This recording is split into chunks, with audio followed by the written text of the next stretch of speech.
The devil works hard, but we the people work harder.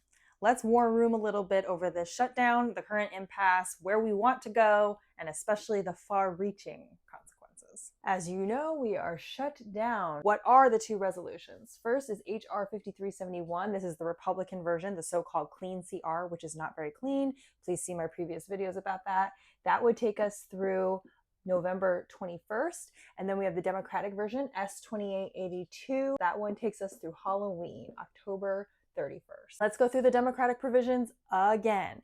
It extends the ACA subsidies permanently. The Republicans are saying, just give us an open government and we'll argue about the ACA later. Here's the problem with that. The ACA open enrollment period starts November 1st and it goes through January 15th. You'll notice that the Republicans don't even have their CR concluding until November 21st. Factor in Thanksgiving and Christmas and New Year's, all the various recesses, the amount of arguing they're going to do over it. We're going to be done with open enrollment and people will not know whether or not they can or cannot afford the ACA marketplace with or without the subsidies. Next provision, reversing the cuts to the OBBBA, the One Big Beautiful Bill Act. When they say the 1.5 trillion for illegal healthcare, I don't even know what math they're using. Like, you can't spend $1.5 trillion on healthcare for literally anybody in a year. This is just reversing the cuts that were made to citizens' healthcare. It also puts in a lot of protections from OMB/Russ Vought/guy who thinks that he is a king right alongside Trump. But one thing that is lacking from S2882 that we've talked about a million times is there is nothing to deal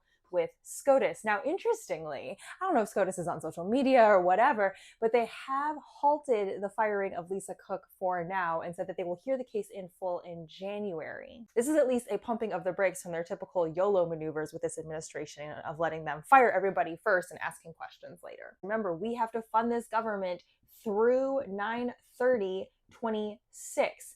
And we're going to do that either through partisan or bipartisan appropriations. If the Democrats cave now and they get absolutely nothing from their list over here, we are going to be in the partisan camp. If that happens, we should be primarying out of some elected officials who gave in, and then we will head to midterms that way. If there can be some show of force, then we are more likely to have actual bipartisan appropriations, and then we can go into midterms, again, mostly focusing on getting rid of certain Republicans who have clearly shown that they are traitors to the American people. I want you to zoom out a little bit for some hope.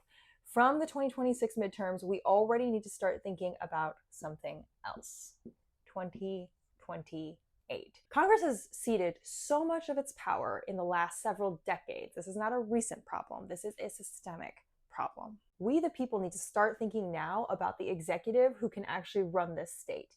An administrator, preferably someone who is independent or at least more centrist. Say it with me now. Marathon, not sprint.